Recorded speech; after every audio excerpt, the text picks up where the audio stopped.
Ilang kilalang personalidad ang humabol sa huling araw ng paghahain ng Certificate of Candidacy para sa Hatol ng Bayan 2025. Kung sino-sino, alamin natin sa ulat ni Luisa Erispe live. Luisa? Audrey, sarado na ang pintuan ng Manila Hotel Tent City para sa mga nais maghain ng kanilang kandidatura para sa national na posisyon sa 2025 national at local elections. Pero ang listahan naman ng naghain ng mga ng kanilang kandidatura ay star-studded o blockbuster.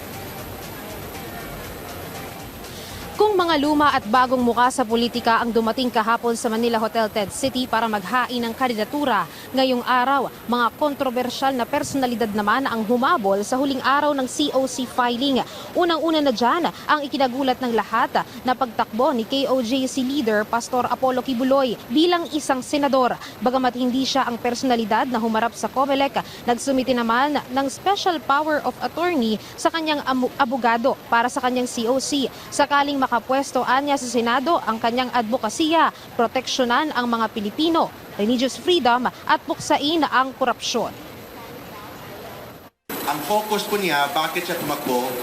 Dahil sa Diyos at sa Pilipinas nating mahal. It means yung focus ng kanyang platform of government is God-centered, Philippine-centered, and Filipino-centered.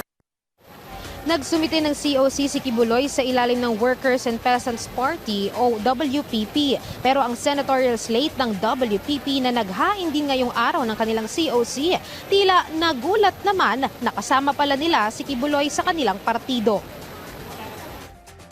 As of now, we really don't have any knowledge on it. And wala naman kami narinig na faction regarding dyan sa WPP, the Workers and Peasants Party.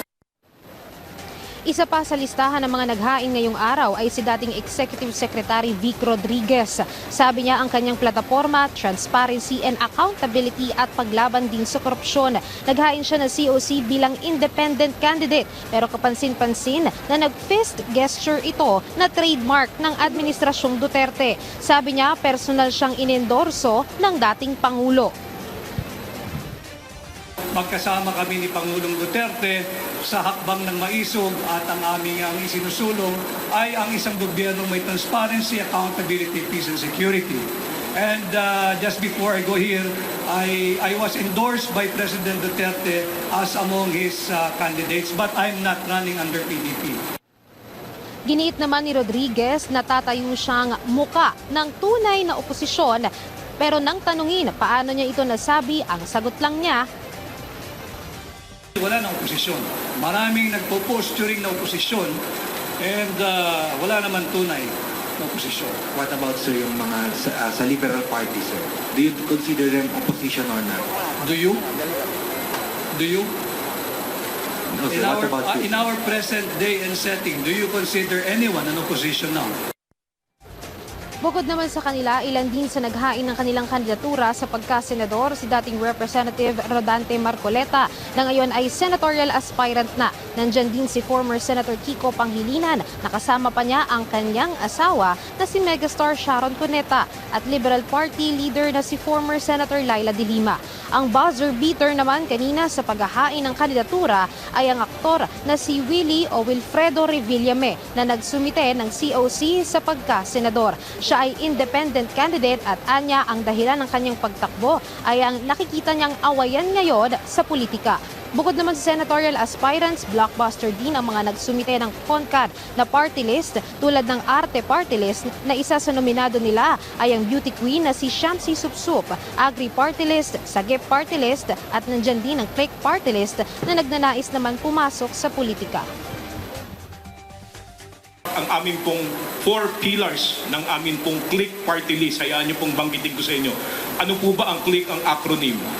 Ang CL is Computer Literacy. Unang haligi po yan. Ang pangalawa pong haligi, letter I, is Innovation. Ang pangatlo pong haligi is Connectivity. Ang pinakahuli po ay Knowledge. Audrey, simula naman kanina pang umaga ay may mga bulong-bulong na at maingay na yung sinasabing posibleng pagtakbo ni dating Pangulong Rodrigo Duterte bilang senador. Pero buong araw ay wala tayong nakita na presensya ng dating Pangulo dito. At dininay din o sinabi din ng COMELEC na sa ngayon ay hindi naman nag-withdraw ng kanyang kandidatura bilang mayor ng Davao City ang dating Pangulo. Audrey. Okay, Luisa, of course, hihimayin pa ng COMELEC itong mga nagsumite ng COC. Ano na yung magiging hakbang ng COMELEC sa mga susunod na araw? Audrey, ayon nga sa COMELEC ay iisa-isahin pa nila yung mga nagsumite na yan. Yung nagsumite kasi, yung bilang na nagsumite para sa senador ay nasa 184 at para naman sa party list ay 190. At sabi nga ng COMELEC ay susuriin pa nila itong mga aplikasyon na ito dahil meron pa silang mga idedeklara na nuisance candidate at inaasahan naman na lalabas ang listahan na yan sa Nobyembre. Audrey. Maraming salamat, Luisa Erispe.